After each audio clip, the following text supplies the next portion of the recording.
Hello, you are listening to the Natural Healing Show for UK Health Radio. I'm your host, Catherine Carrigan, medical intuitive healer, Amazon #1 best-selling author. You can find out more about me and my work at catherinecarrigan.com and unlimitedenergynow.com. While you're there, definitely sign up for my newsletter so you can learn even more about how you can heal yourself naturally. Now, our guest today hails to us from sunny Portugal. Dee Mani is a cannabis and natural health consultant. She is the author of the book My Way, and you can find out more about Dee Mani and her wonderful work at her website, mywaycbd.com. Welcome, Dee Mani. Thank you so much, Catherine. It's a pleasure to be here. Thank you for having me. So, Dee Mani, most of us who got into natural healing, there was something that happened that, really brought us into natural healing. Can you share for our audience your personal journey of overcoming cancer using natural methods and what inspired you to choose this path? Of course. It's strange that you say that because my personal cancer journey started in 2017, but before that, when I left college, and I didn't even know what I wanted to do. I was one of those kids, didn't hated school, knew it was all not for me, didn't want to go to college, didn't want to go to university.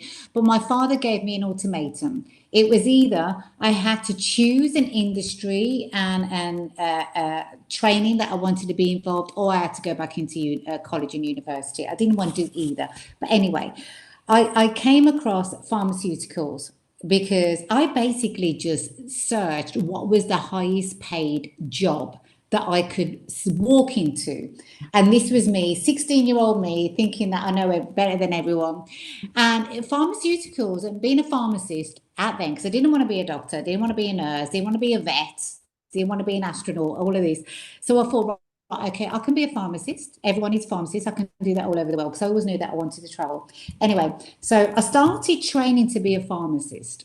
And the training course back then, I don't know about now, but back then you had to be 7 years to do training. After 5 years, I left the industry. Well, within about, I'd say about 18 months in the industry, I kind of understood that it was the most corrupt thing but I was very young. But still, I thought it was the most corrupt thing that I'd ever been endured in my whole life. But I carried on because it was a job. It kept me out of my dad's hair, my mom's hair, and I could just continue doing. And I was getting paid. I was on a training scheme. I was doing 2 or 3 days, college and what have you. But after 5 years, I thought to myself, as I got older, I thought, hang on a minute. This whole pharmaceutical industry. This is not about healing people.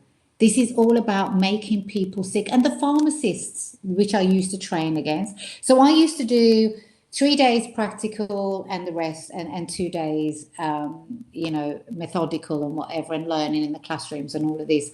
So when I was practical, I was actually basically doing the pharmacist job. And we would see the patients coming in and out week in, weekend. And then I'm thinking, hang on a minute, are we not supposed to be healing these patients? Why they keep coming back? Why are they still sick? Is this medicine not helping them?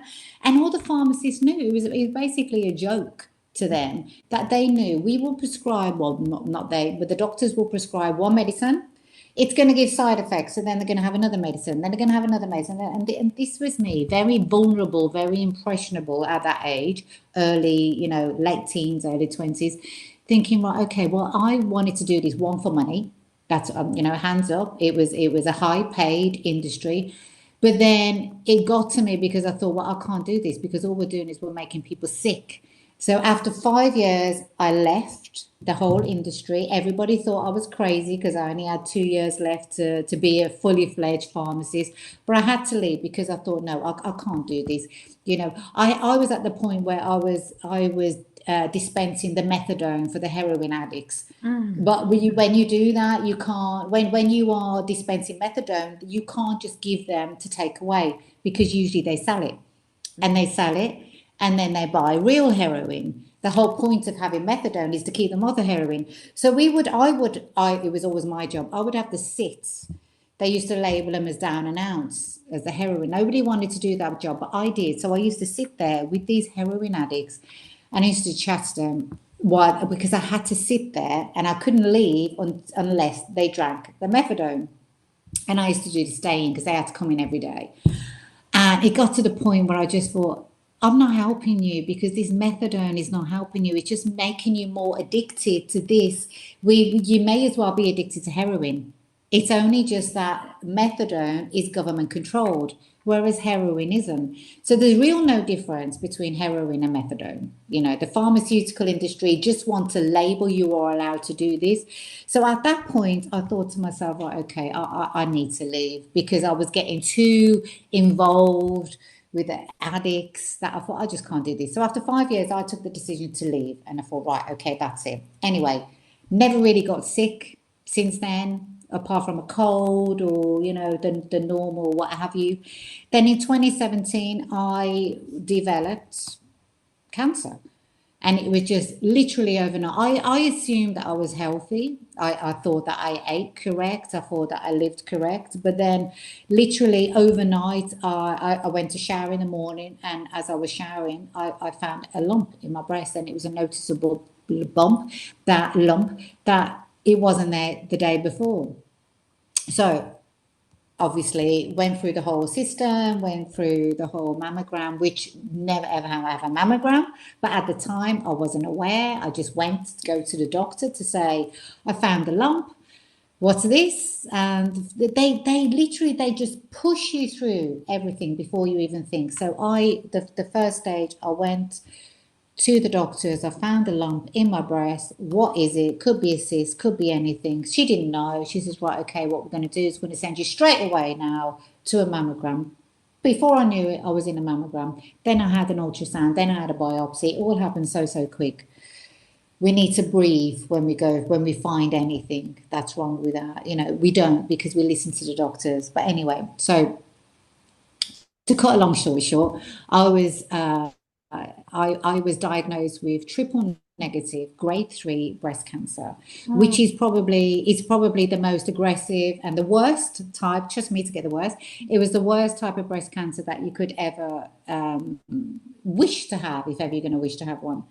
So I didn't listen to the doctors. I did my own thing and I healed myself completely naturally using, well, I did have a lumpectomy, I must say, which I would rather I didn't now looking back. So they removed the so-called tumor. At the time, I didn't even know what a tumor was. Now I know the tumor is just a warning sign for your body. It's nothing that we should be afraid of. So they removed the tumor and then I had a whole heap of problems after that. They wanted me to do a year's worth of chemotherapy and 6 months of radiation, which I did not want to put my body through that, to be honest with you. So from start to finish was 5 months, from diagnosis to when I had the all clear was 5 months, and I healed myself completely naturally, apart from obviously the lumpectomy, which actually made matters worse because then they took my lymph nodes, which I didn't consent to that. But they took my lymph nodes, and still to this day I do have issues with that lymph node being removed. So in a nutshell, I was diagnosed with an aggressive type of cancer, and 5 months later I healed myself completely naturally. So, Dee Mani, what a powerful story. Every part of it, you know, from being trained as a pharmacist to healing yourself naturally from stage 3 breast cancer. Thank you for sharing that story. Now, Dee Mani, what was the pivotal moment that made you decide to use cannabis as part of your treatment plan? Okay, so I knew that I didn't want to do chemo for two reasons. So the first was obviously I was involved with the pharmaceutical industry. I didn't want anything to do with any of their medication. My sister, sadly, about 3 years before I was diagnosed, she passed away from liver cancer.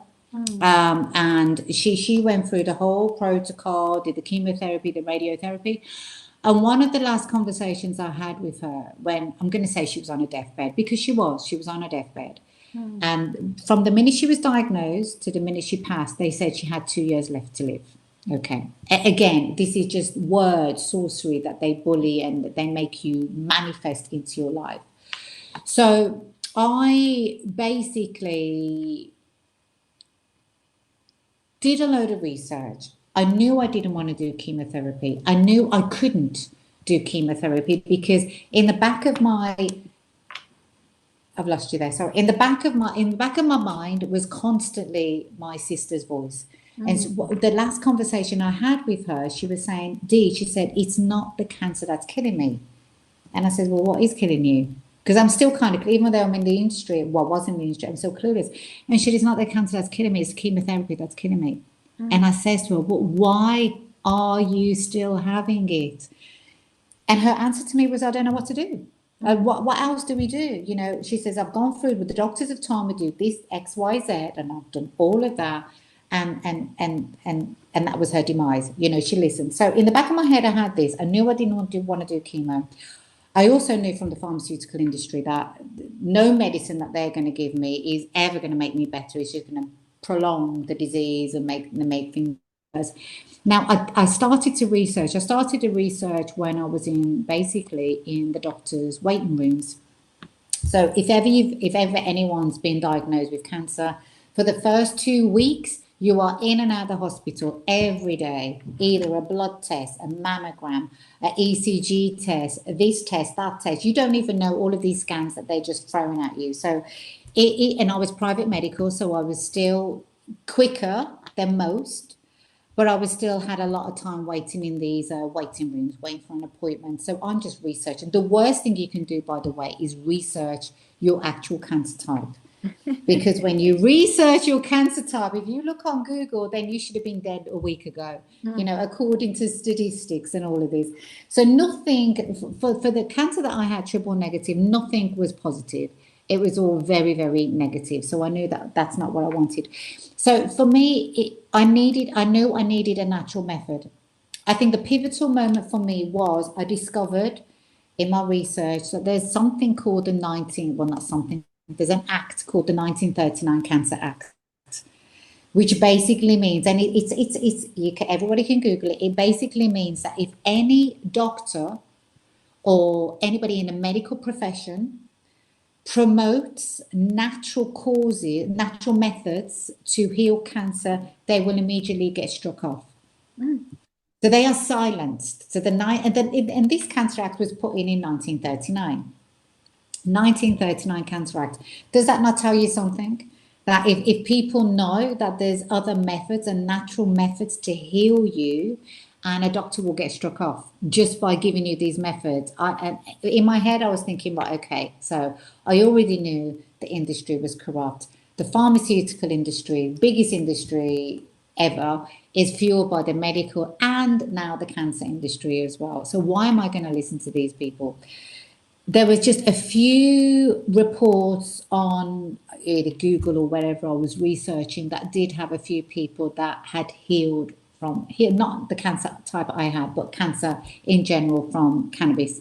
And I thought, right, okay, this is a plant. It's a natural plant. I didn't know too much about it, but at that time I thought, right, okay, so what I'm going to do is I'm going to put all my attention in this plant. I'm not going to put my attention in the pharmaceuticals or the conventional medicine.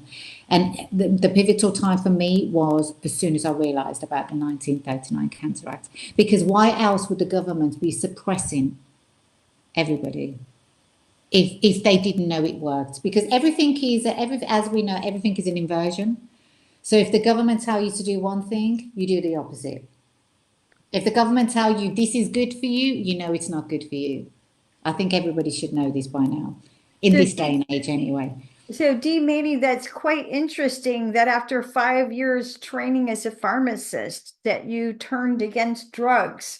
I have a very good friend who's high up in the investment industries. So he sees it from the financial point of view. And he says, I would not take any drug, right? Because he sees, the basically the greed behind it all, right? Yeah. And with that, let's take a break and listen to a message from one of our commercial sponsors here at UK Health Radio. You're listening to the Natural Healing Show. I'm your host, Catherine Carrigan, medical intuitive healer, Amazon #1 best-selling author. Our guest today is Dee Mani, and she's talking about how cannabis helped her overcome breast cancer. We'll be right back.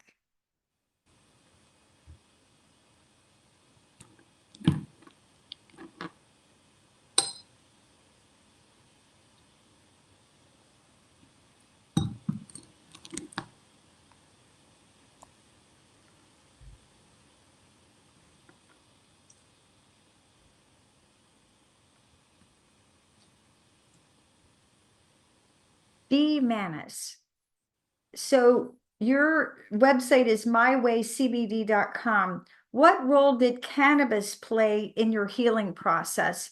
And how did you come to decide that cannabis would be an appropriate treatment for breast cancer? So the role that cannabis played in my whole healing protocol at that time, I had nobody to guide me at that time. All I knew was basically, so I'd already told my oncologist, I had private medical, so it was a little bit easier for me. I basically said, I'm not doing chemo, I'm not doing radiotherapy. They told me I would be dead within a year. They, quite nonchalantly, he did say to me, he says, well, if you're not going to do chemotherapy, have you seen the statistics, all of this?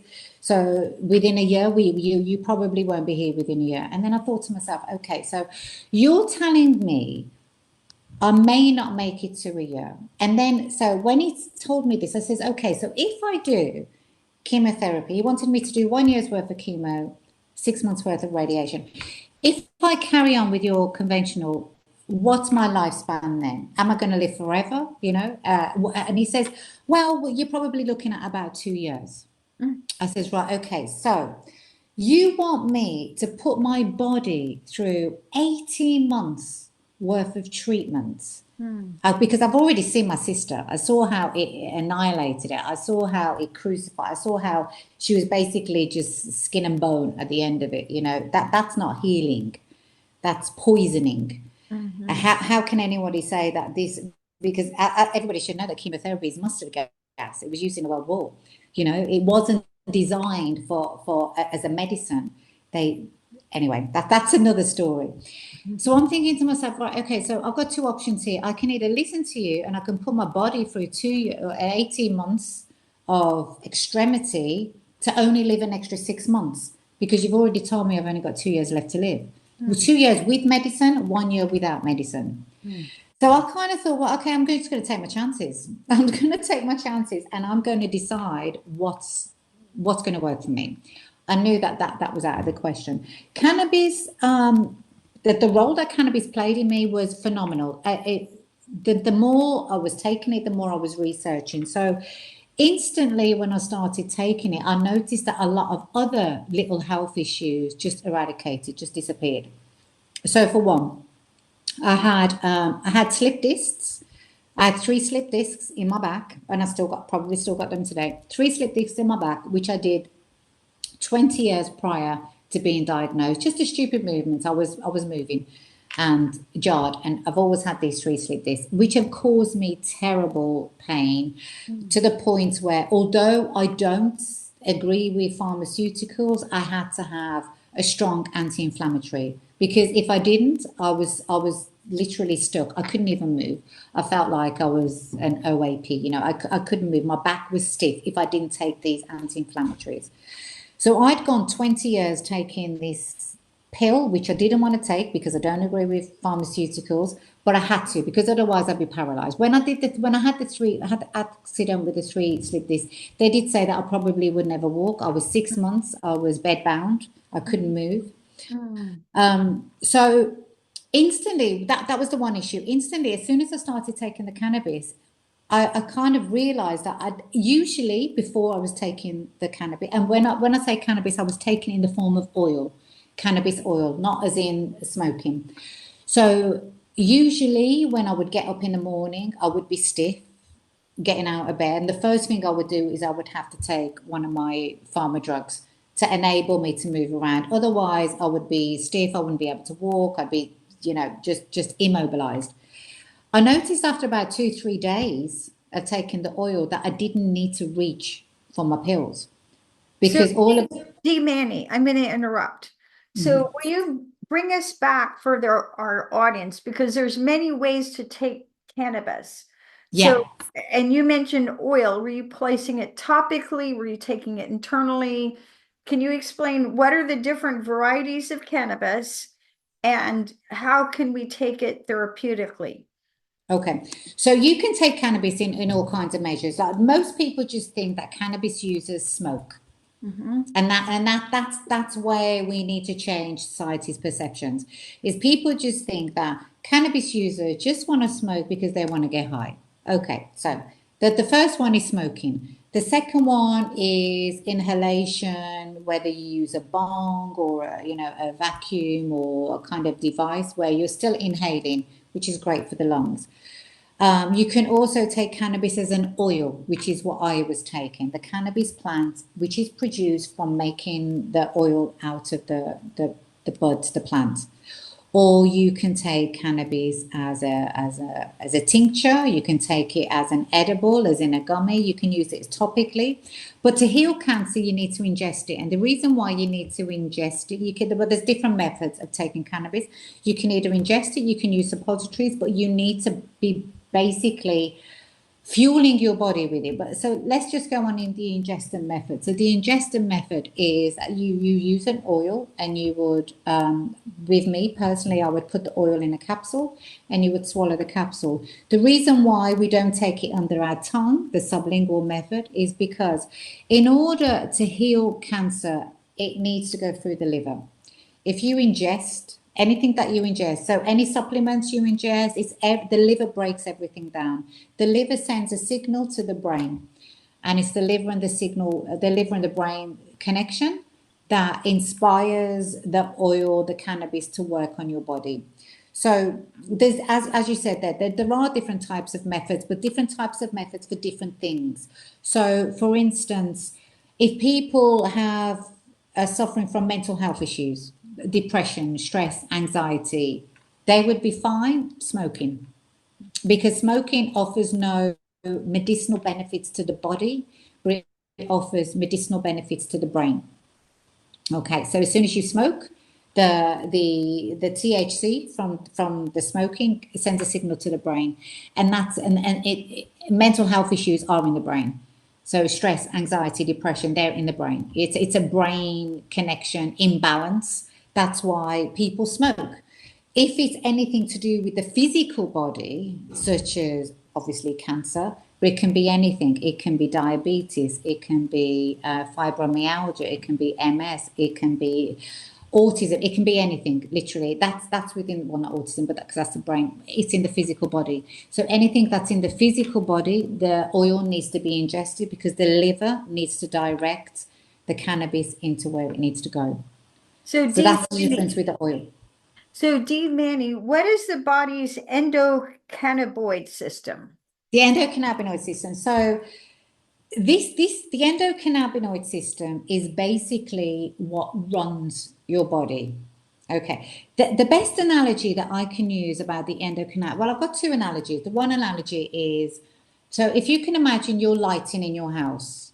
Okay, so you've got light bulbs in your house and you need to switch on the switch to send a signal to the light bulb. What's that light bulb connected to? The light bulb is connected to a light, something that is switched on, powered by the electricity. What that light bulb is attached to is the system that makes that light shine. It's the same also as the fuse boxes in your house.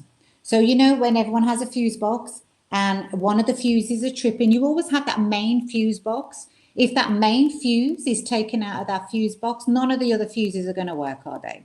Because they're fueled by that fuse box. So the endocannabinoid system is the system in your body that fuels all your other systems. So the whole body has 11 systems. the central, I'm not going to list them all now, but the central nervous system, the endocrine system, the cardiovascular system, the respiratory system, the immune system, there's 11 systems within your body. The endocannabinoid system is the parent. It's like the fuse board of all of these systems. So, especially the immune system. So so say for instance, the endocrine system, which fuels your hormones. If this is why menopause is completely, there's no such thing as menopause. Menopause is a society, it's a pharma fueled illness, because that's what they want to push on women, that you're getting the menopause because you're old and all this. No, it's not. It just means that your endocrine system is being depleted naturally from external and internal toxins. Your endocrine system, which fuels your hormones, which governs your menopause, the endocrine system is fueled by the endocannabinoid system. If anything's going wrong in our body, instead of just addressing that issue, we need to go for the root cause. The root cause is always the endocannabinoid system. So basically, the endocannabinoid system is the biggest system of your body that fuels 11 other systems. It's the parent of the 11 other systems, and the best way to describe it is that our bodies naturally produce cannabinoids. Cannabinoids are found in cannabis. Okay, the cannabis plant produces phytocannabinoids because it's from a plant, but the body naturally produces cannabinoids, which fuels the endocannabinoid system. So when we are depleted, we need to add extra cannabinoids to the body to raise the levels. The way that we raise the cannabinoid levels is by taking cannabis. It's kind of like the immune system. So say, for instance, if the doctor say, if you think you have a poor immune system, what's the first thing that people take when they say they have a bad immune system? Usually people who don't know would take vitamin C, for example. Exactly. This is what I was thinking. People just think, okay, you've got a poor immune system, take some vitamin C, even though we know that, it's not the be all and end all to your immune system. But this is exactly the same phenomenon, if you like, with the endocannabinoid. When your endocannabinoid system is depleted, we need to top it up with cannabinoids. The body can make up natural cannabinoids. Dee Mani. So if somebody is listening to this, how can people tell if they are purchasing high quality therapeutic cannabis? So for example, there's a company, I've actually interviewed them here on the UK Health Radio for the Natural Healing Show. There's a company and they raise the plant and it's all organic, but we have a worldwide audience. How can people tell if they're purchasing high quality therapeutic cannabis? Okay, is this cannabis to smoke or is it oils to ingest? Oils to ingest. Oils to ingest. So first thing that everybody needs to do is ask, even if it doesn't even need to be a company. It can also be, a person that's just producing oils. Ask for the lab test results. Everything should be lab tested. Okay, because the lab test will show that, because it's not only, so this is the thing as well. So there's different strains. There's thousands upon thousands of different cannabis strains. You have sativa, you have indica. Everybody knows sativa and indica, but you also have strains, different strains of the plants. Different strains can produce different cannabinoid qualities, if you like. So the first thing that people need to do is ask wherever they're purchasing from, whether that's an individual or a company, because individuals are also duty bound to get their oils tested, and you can do it without, even if it's illegal in a state or a country, you can do it without legalities being involved. So get the oil tested, or get the lab test results of the oil tested. But also, see, this is the thing. So people say it's organic. Then we need to say, okay, well, what's organic in some people's eyes? Some people can say it's organic because it's grown out in the wilderness, it's grown out in the sun, it's grown out in natural light. But do you use pesticides? Because pesticides are a massive, because if they're going to use pesticides on the plants, even though it's outside, because I actually did also, I interviewed a company and they claim to be an organic. We grow outside, we don't grow indoors with artificial lighting. And I said, well, what, because anything grown outside, you're prone to be getting insects, especially ladybirds with the plants. The ladybirds love the plants, and but they're detrimental to the plants, you know. But then I always ask them, well, what do you use as pesticides? And the majority of them are still using pesticides because they say, well, we don't know what to do. And you don't need to repeat this, but urine, natural urine, is a natural pesticide for plants. You know, so there are natural methods to use as a pesticide, but a lot of crops, a lot of bigger organization, a lot of bigger companies are still using pesticides purely because they know that there's going to be insects and there's going to be ladybirds and it's going to detriment the growth. And with So that, let's take another break and listen to a message for one of our commercial sponsors here at UK Health Radio. You're listening to the Natural Healing Show for UK Health Radio. I'm your host, Catherine Carrigan, medical intuitive healer, Amazon #1 bestselling author. Our guest today is Dee Mani, and she's sharing with us about cannabis for healing cancer. We'll be right back.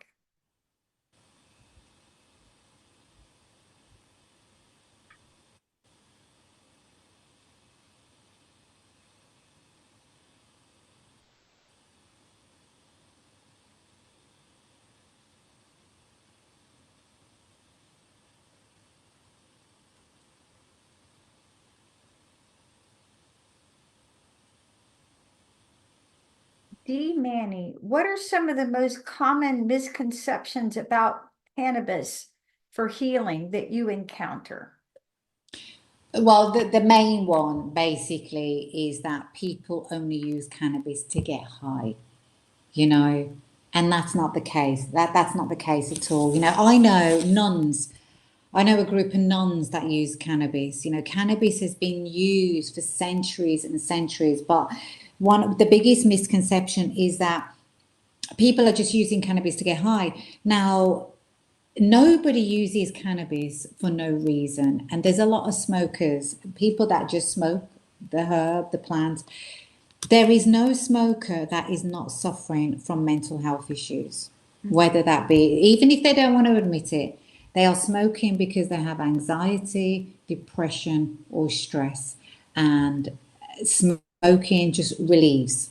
It relieves the pressure, it relieves the stress, it relieves the anxiety. So the biggest misconception is that number one is that people just want to get high, you know, and it's sad because even if somebody does want to get high, you know, it's a plant.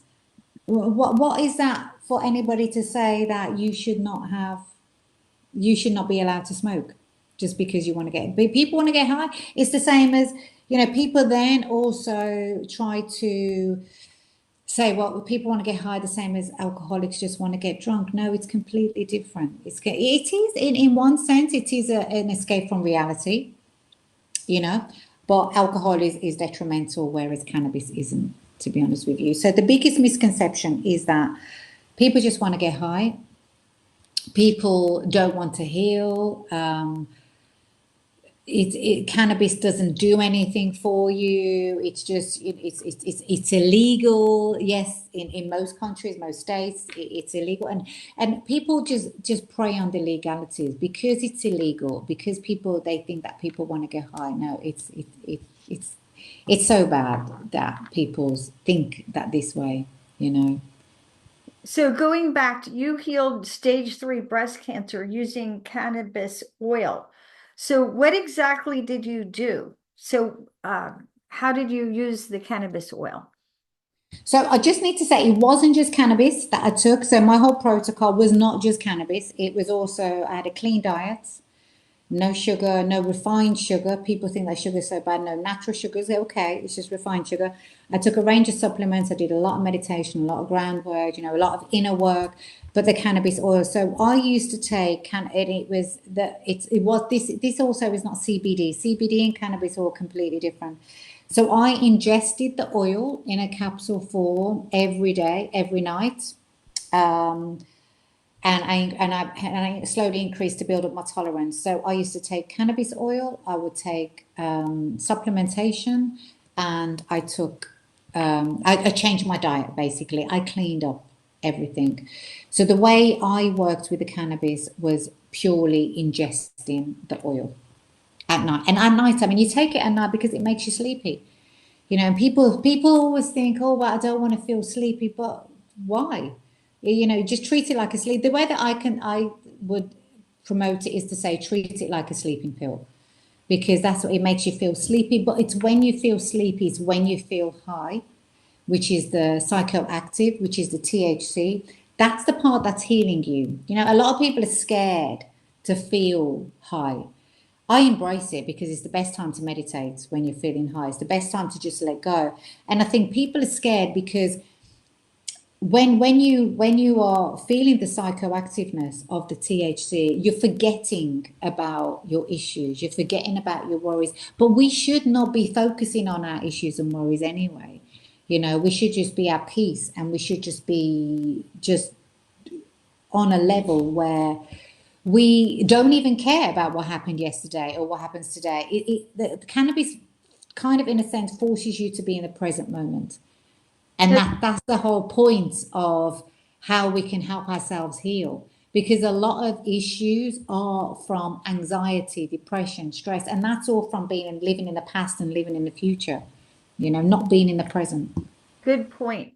Now, you mentioned a point that there's a difference between CBD and cannabis oil. What Mhm. is the difference between CBD and cannabis oil?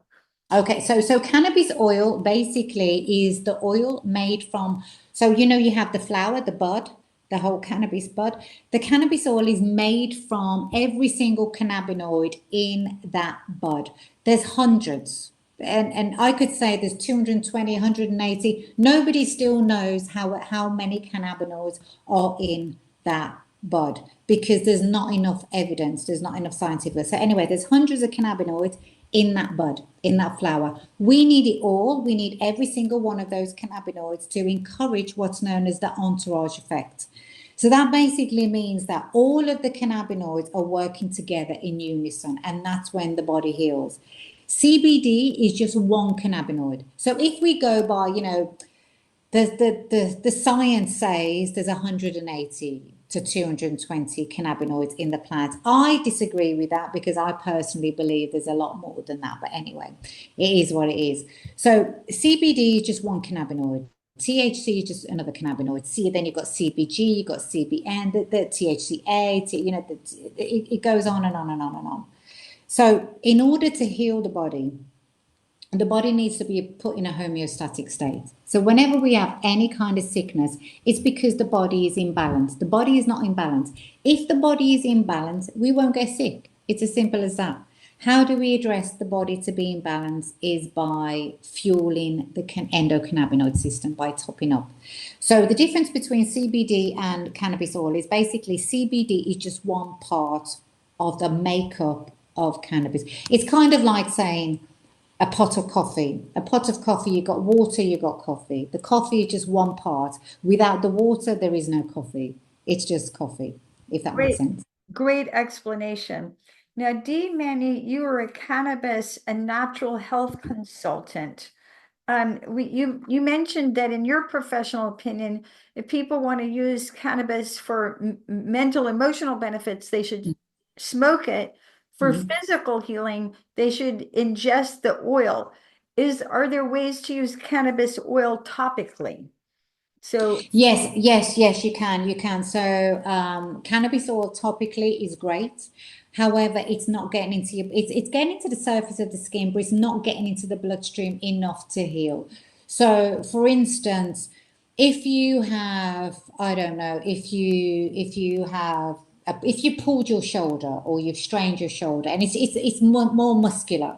So if it's more muscular, then of course you can rub some cannabis infused balms or potions or topicals. You can rub that on and it will just get into where it needs to go.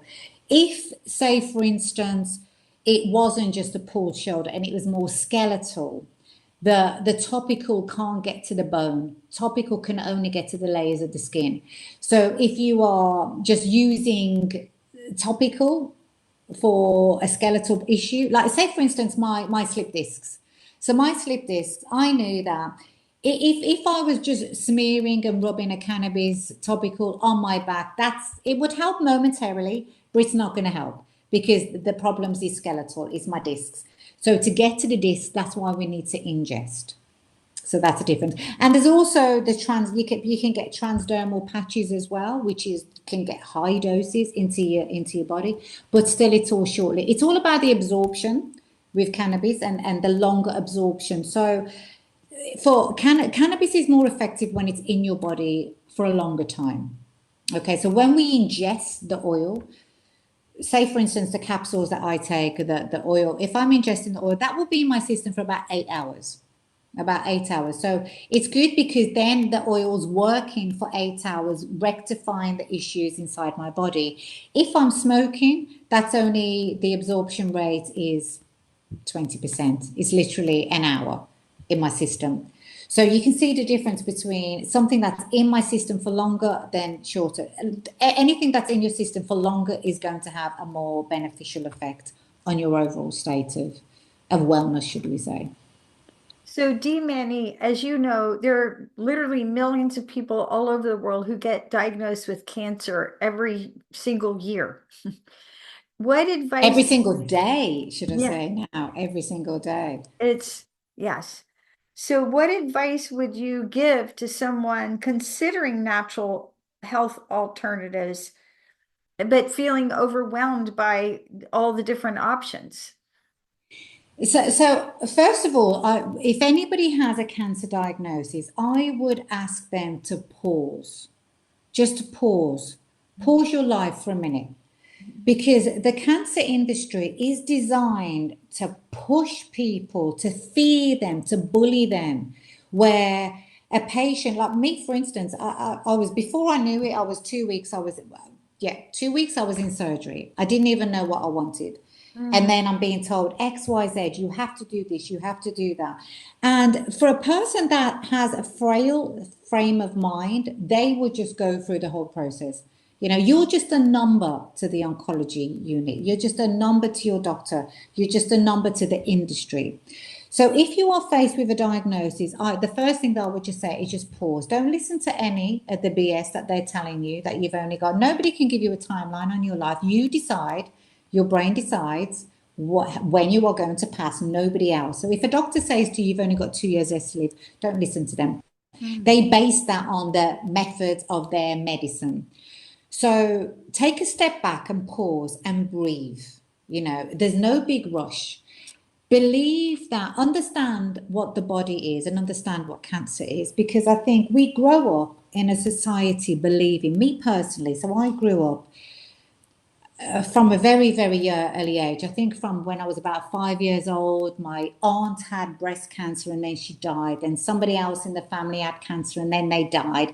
Then my sister had cancer, then she died. So we grow up, or we are brought up, should we say, in this notion where you get cancer, oh my God, you're going to die.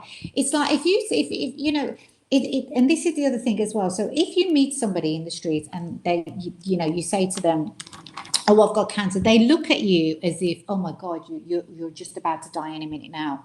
It's that look of sorrow and sadness on their face, because we are brought up into this reality that if you get cancer, you're going to die. If you walk into a street and you just says, oh yeah, I've got a bit of a cold, got a bit of a flu, nobody looks at you like you're going to die tomorrow.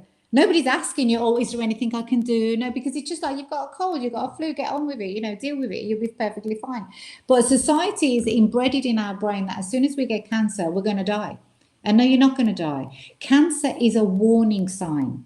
It's a symptom. So a tumor is a symptom. This is why we should never have biopsies. We should never have mammograms.